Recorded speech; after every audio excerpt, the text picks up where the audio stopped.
I'm going to be honest with you, I thought the FINA World Cup 2022 was terrible. And today I want to talk about that. Why I was made to feel like it was just the worst consumer experience I've ever witnessed in swimming.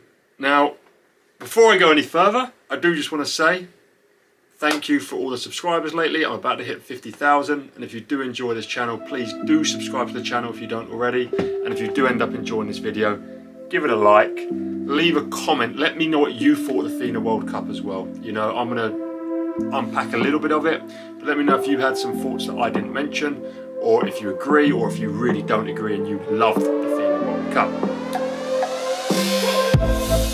Right, let's unpack.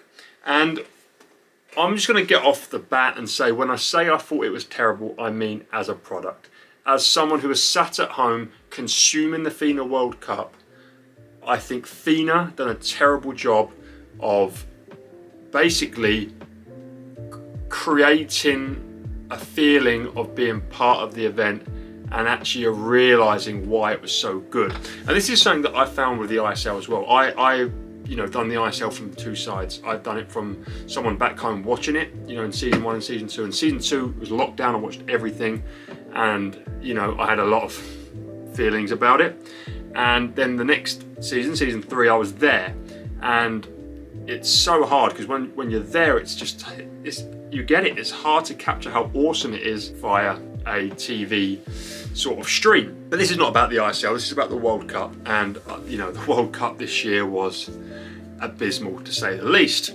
And you know, that was as someone who was struggling using VPNs to watch it on the YouTube channel. You had to use an American VPN to watch it on the FINA YouTube channel. Why can't I watch it on the FINA YouTube channel in the UK? I mean, that's just the first of so many flaws in what FINA put together for us this year.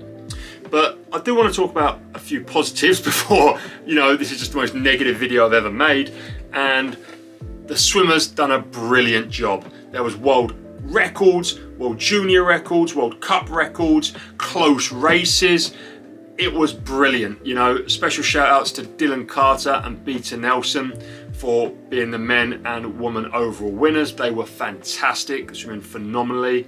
There were some great breakouts from people like Bella Sims. My God, she was fantastic, swimming things like 100 back in 55.7 just after swimming a 152 200 freestyle. Wow, super impressive. Shout out to my boy Chad Leclos, popping 48s for fun, winning the 100 fly back to back to back, but also getting that speed back with a 22.2 twice on the 50 fly. Brilliant to see. Siobhan swam fantastic as always. Matt Sates looked brilliant in the first meet. Shane Cassis showed mental versatility with 48 800 back and a 150.2, I think, 200 IM, amongst many other great wins. Katie Ledecky, 2 world records, first time swimming the 800 and 1500 short course. Just, what can you say? Summer McIntosh sneaking Katie in the 400. I mean, I could go on and on and on about the brilliant races there was at this competition. These competitions that took place in Berlin, then Toronto, then Indianapolis, over 3 weeks in a row. And you know, them great swimmers will be rewarded financially very well. I think Dylan and Beta, I think, got 160 grand and 150 something grand. I know Siobhan got 112, Chad got something like 54 grand. You know, the swimmers that done well and went to all 3 meets were compensated really well. And I think there was probably still like 100, maybe 80 swimmers in total that got paid, even if it was 4 or 5 grand, which is brilliant. And there are people that probably only went to 1 meet. And moving on to that, I think it was fantastic how many great swimmers come to at least one of these meets. And off the top of my head, Ryan Murphy showed up once, Michael Andrews showed up once, people like Beryl Gastadello was there, Charlotte Bonnet was at some of the meets, Florent Manadou. I'm missing people, I don't, you know, mean to miss people. Kylie Mass. There was so many great swimmers to come up and, you know, race. And that's brilliant. And that's probably because FINA do a great job with the financial incentive. There's 10 grand for a world record, 10 grand for winning a race at all 3 meets.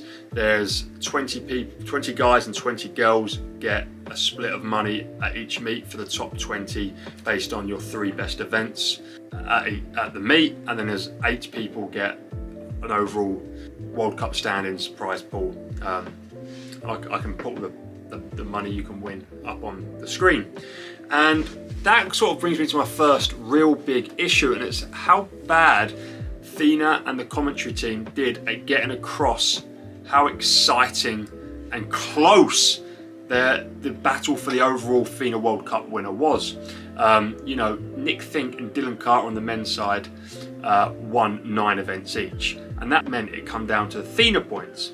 Now, on the very last day of Indianapolis, Dylan had to win the 50 fly and Nick had to win the 200 breast for them to, you know, do the clean sweep. Dylan won the 50 fly in 21.99, 0.24 off the world record of 21.75, scoring big FINA points. Talking with Tom calculated that the FINA points Nick Fink had to get on the 200 breaststroke to beat Dylan to win the 100 grand overall World Cup title and get the trophy was 2:01.43, 0.8 quicker than Nick's current PB of 2:02.2 and 2 seconds quicker than the fastest Nick had been at the World Cup so far. Now, the commentators didn't tell anyone this, the social medias of FINA didn't tell anyone this, no one knew. So you're watching this race not knowing what Nick has to do to win the World Cup, something that should be like something that people want to win. Why does no one have any sort of prestige behind winning like the FINA World Cup title? It's a big thing. It's something that's not easily done. It's something that's not many people have done, and yet I'm watching it and I'm not even being told how Nick can do it. I've had to work it out myself or with Tom Rushton's genius. FINA need to sell this race for a title. FINA need to sell the want, the desire to win this cup, outside of the fact you get 100 grand, which is obviously brilliant, and I'm not saying that's not enough of a reason in itself. But if all of a sudden, you know, people say, yeah, he's an Olympic champion, he's a FINA World Cup winner, more people are going to come and do all stops of the World Cup just to try and win that trophy. They're going to be more primed to try and win that trophy. Instead, it's something like, some people care about it, but mostly because of the money, and it's why you get so many people only do like 1 or 2 of the stops, which just seems bizarre to me.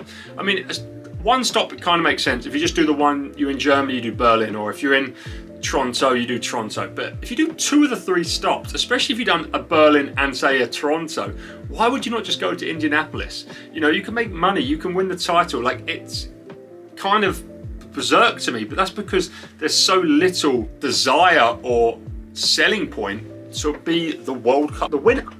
And that's kind of crazy. And that moves on to the next real big issue, and that was commentary, which it got worse. There was different commentators at each meet, and it just got worse and worse, to a point that the Indianapolis commentator was the worst commentator I've ever heard, outside of the guy that does pan packs on the Olympic channel.